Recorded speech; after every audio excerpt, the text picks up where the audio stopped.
And we're back here with Dr. Jeanine Downe, who's going to talk to us about what we can do to try to age gracefully.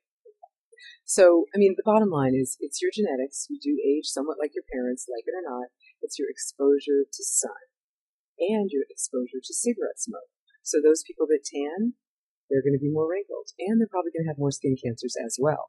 You know, that type of thing. So my first tip with both Chris and Rebecca was to wear an SPF of at least 30 every day. And 30? Every day, at least 30 every day, rain or shine, January through December. According to the Skin Cancer Foundation, if you wear a 15, it's 93.5% of the sun's rays are protected against. But if you wear a 30, it's 96.5% of the sun's rays. So a 30 every day is very, very easy. And a lot of them are cosmetically elegant, so people will put them on their face. I joke and I say it doesn't work in the bottle. But that's really the key thing for both of them, is to wear sunscreen every day. If you notice, I told both of them that they should exercise also. Exercising keeps you trim, it keeps you slim, it keeps your circulation pumping, it keeps your muscles looking good. And quite frankly, as Americans, we are an obese population at 63% it is now, according to the American Medical Association. So I was going to ask you about that because, people often focus on their face when they're thinking about aging, but your recommendations, most of them don't have to do with facial creams. It's all about, exercising, staying out of the sun, not using smoking. Sunblock, not smoking. And the not smoking thing, a lot of the cigarette smokers, I understand it's very addictive, and I feel bad. If I could wave a magic wand, I would correct a lot of things, and that would be one of them, but I don't have a wand. But the bottom line is, if you smoke, you should not dangle the cigarette from your mouth. At least put it down, because the cigarette smoke up on your face just, it basically is oxidizing your skin. What that means is that it's causing more wrinkles. Yikes! We don't want that. So we use this age technology, the software that allowed us to see what Rebecca and Chris will look like in 10 years, 20 years, and 30 years. Right. Rick, do we have those pictures? So he's going to flip through them. So what did you recommend for them in particular? Did you see certain parts of their face that you thought would age? I mean, I felt with Rebecca that she was going to age more in her nasolabial fold. So that's the smile lines between the nose and the mouth. I do think overall she'll age well. Why is that? What factors? What did you see in the pictures that kind of looked like she would age well? The way that she was able to retain a lot of her features from her 28 years old that she is right now, and then the 20-year picture, the 30-year picture did not look vastly different, but it's a matter of keeping her weight stable also, and it's a matter of her not picking up bad habits as she goes along. So that's what I was stressing. But the bottom line is she is expressive, and because she's expressive, she's going to get more lines right here than she has presently. Not more lines than somebody else, but than she has presently. So I was telling her, the bottom line would be a good mask with glycolic acid. Glycolic acid will help you with the texture of your skin, tone of your skin, helps with breakouts, and obviously it helps with fine lines and wrinkles. But if she wanted something more heavy duty, then that would be a filler like Juvederm or Restylane that she could use, here to kind of pump up the volume, as we like to say. Pump up the volume. And then under her eyes, I felt she may age some. With a little bit of hollows under her eyes. Women do that a lot. Men do that some as well. So I was looking at kind of under her eyes and, potentially more filler there. But, the good, a nice night cream with retinol is going to build collagen. That's why I recommended a night cream with retinol for her in that area. And then I was concerned about her overall texture and tone of her skin, because she's olive complected. And as olive complected people age, they age with patchy dyspigmentation sometimes. So that's why, again, the sunscreen recommendation for her. So kind of those three ways is what I thought for her. Now, talking about sunscreen, I don't know if I overheard this, it's totally bogus, but I heard that if you have dark skin color, that your skin automatically has a certain amount of it's more protected from the sun, so you don't have to wear as much sunscreen. It's really frustrating. The bottom line is that melanin does protect Asian Americans, Latino Americans, and African Americans more than it protects Caucasian Americans, but it is called skin cancer, and there are 3.5 million new cases this year, and it is not called white skin cancer, it is called skin cancer, and that's what I need to get my skin of color populations to understand. So you are slightly more protected than somebody that has less melanin than you, like of a different race, for example, but you are not completely protected at all. So the bottom line is that it doesn't matter what your race is. You need to wear at least an SPF 30 every single day, rain or shine, January through December. I'm very, very fastidious about that. And my patients that do that age slower. And my patients that don't do that age faster. And that's all there is to it. So melanin is going to give you some protection. Yippee-ki-yay. Now go ahead and wear the sunblock anyway. I have so many questions. We have a question from the chat room, so I can't be selfish. Rick, what are we hearing? Well, basically, doctor, what would, in terms of the different sunscreens that are out there, what you recommend? I recommend something that's oil-free, because if it's too greasy, people aren't going to want to wear it. If somebody puts something on and it feels like it's like, just going to make their face dissolve, they're not going to wear it. And my joke is that it doesn't work in the bottle. It only works if you put it on your face. So it should be oil-free. For example, Aveeno has an Aveeno Faces that's above an SPF of 30. Neutrogena has the Neutrogena Dry Touch that's like an SPF of 85 that goes on, that's cosmetically elegant, good. I like the Ocean Potion sunscreens a lot. They have some anti-aging ones that have vitamins A, C, and E in there, I believe. From the dermatologist office, I like the MD Forte product line that I sell in my office. That's an SPF of 30. I like Alyria, Alyria. That's a Canadian line that rubs in very well. And I like the Skin Medica line of the SPF 50, to be very specific about what sunscreens for the face. That's extremely helpful, because you list off the different materials and chemicals that have to be in there, but I actually, when I was preparing for this, I read that what is it, something or other, glycolic acid? Yeah. Okay. So now most sunscreens don't have glycolic acid in them. People will put the glycolic acid face cream on first and put a glycolic acid on over.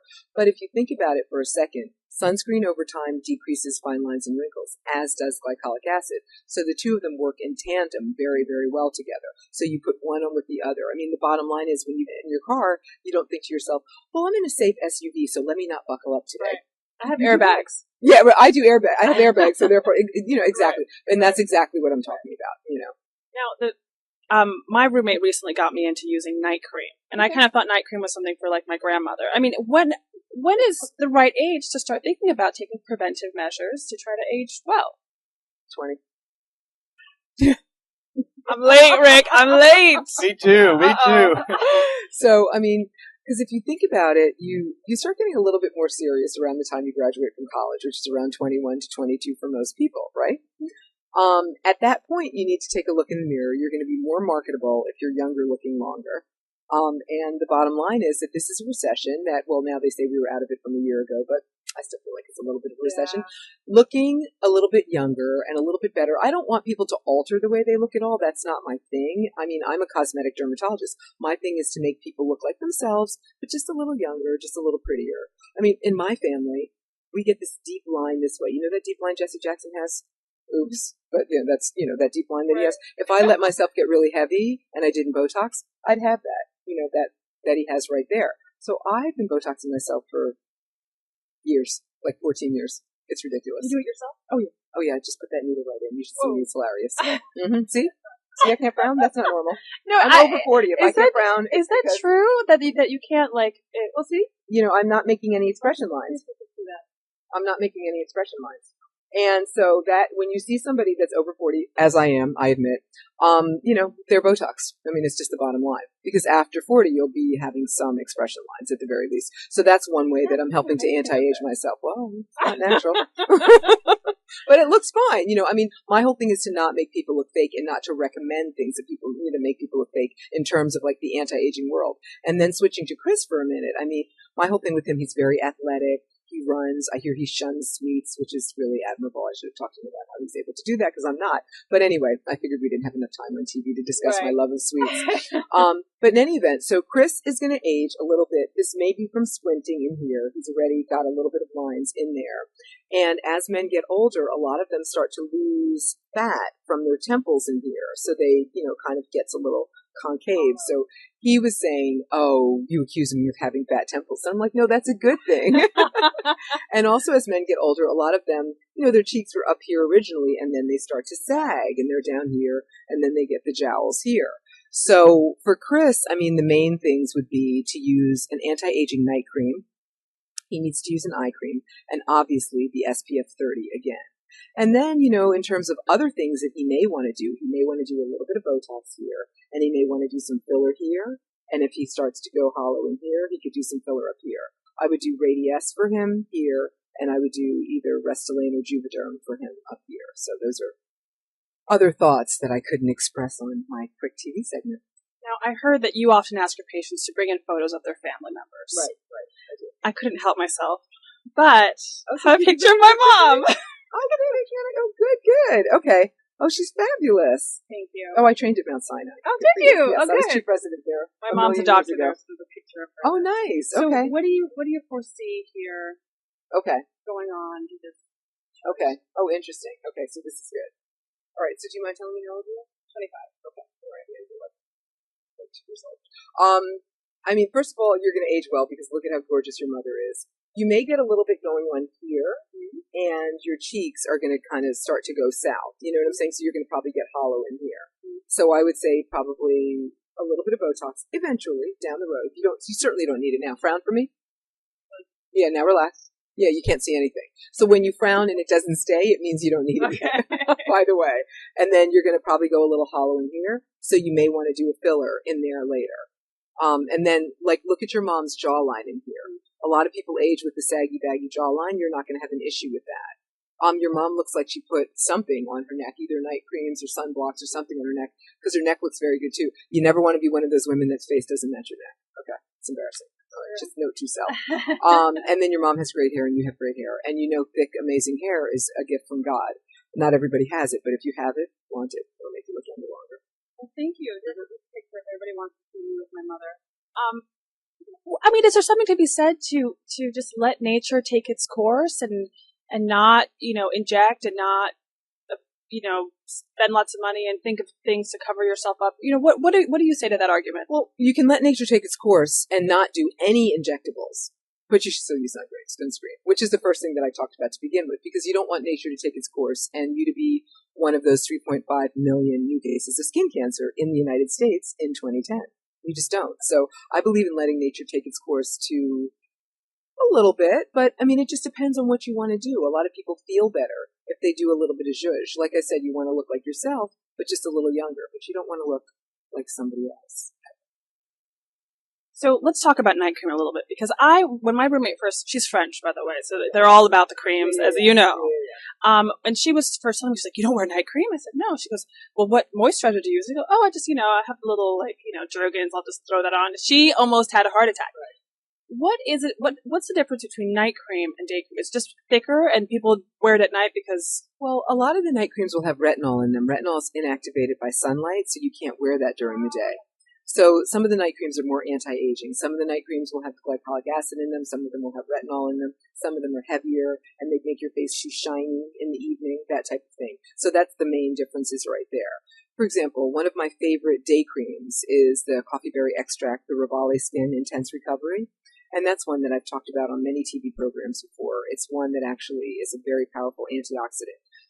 People are confused about what antioxidants are. If you smoke, that's oxidizing your skin and making it wrinkle. So antioxidants, obviously, are decreasing your fine lines and wrinkles, and they're helping to even out your skin tone.